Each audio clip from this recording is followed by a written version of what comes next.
Is it nothing to you, all you who pass by? Look and see, if there is any sorrow like my sorrow, which was brought upon me, which the Lord inflicted on the day of his fierce anger.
Then Pilate took Jesus and had him flogged. As they led him away, they seized a man, Simon of Cyrene, who was coming from the country, and they laid the cross on him, and made him carry it behind Jesus. A great number of people followed him, and among them were women who were beating their breasts and wailing for him. But Jesus turned to them and said, "Daughters of Jerusalem, do not weep for me, but weep for yourselves and for your children.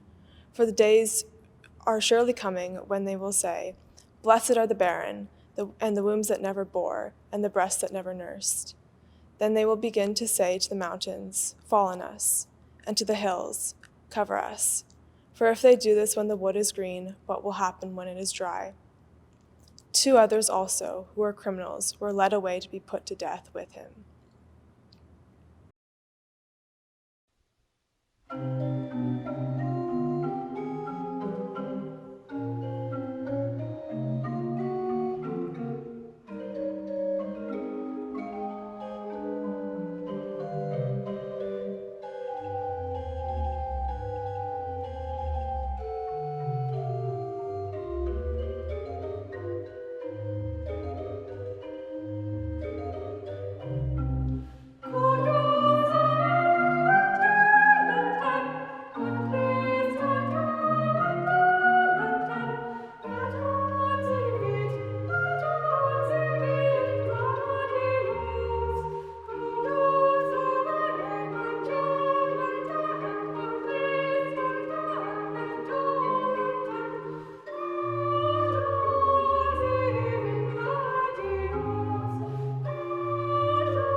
Then they brought Jesus to the place called Golgotha, which means the place of a skull.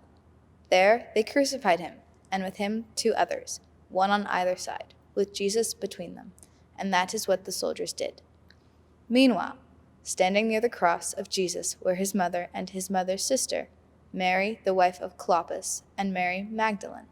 When Jesus saw his mother and the disciple whom he loved standing beside her, he said to his mother, "Woman, here is your son." Then he said to the disciple, "Here is your mother." And from that hour the disciples took her into his own home.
At 3 o'clock, Jesus cried out with a loud voice, "Eloi, Eloi, lama sabachthani," which means, my God, why have you forsaken me?"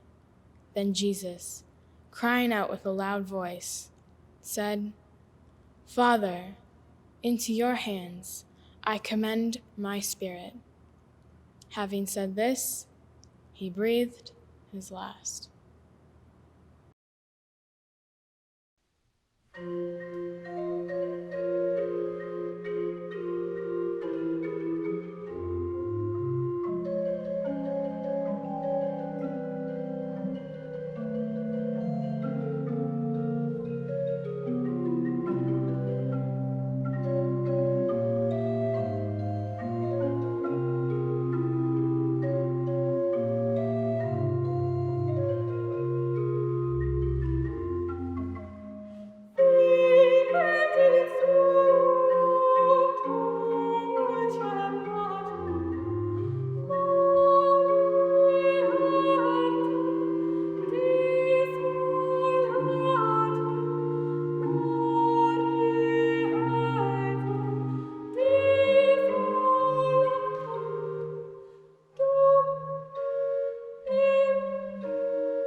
Since it was the day of preparation, the Jews did not want the bodies left on the cross during the Sabbath, especially because that Sabbath was a day of great solemnity. So they asked Pilate to have the legs of the crucified men broken and the bodies removed. Then the soldiers came and broke the legs of the first and the other who had been crucified with him. But when they came to Jesus and saw that he was already dead, they did not break his legs. Instead, one of the soldiers pierced his side with a spear, and at once blood and water came out.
So Joseph took the body and wrapped it in a clean linen cloth. After these things, Joseph of Arimathea, who was a disciple of Jesus, though a secret one because of his fear of the Jews, asked Pilate to let him take away the body of Jesus. Pilate gave him permission, so he came and removed his body. Nicodemus, who had first come to Jesus by night, also came bringing a mixture of myrrh and aloes, weighing about 100 pounds. They took the body of Jesus and wrapped it with the spices in linen cloths, according to the burial custom of the Jews. Now there was a garden in the place where he was crucified, and in the garden there was a new tomb in which no one had ever been laid. And so, because it was Jewish day of preparation, and the tomb was nearby, they laid Jesus there. The woman who had come with him from Galilee followed, and they saw the tomb and how the body was laid. Then they returned and prepared spices and ointments. On the Sabbath they rested according to the commandment.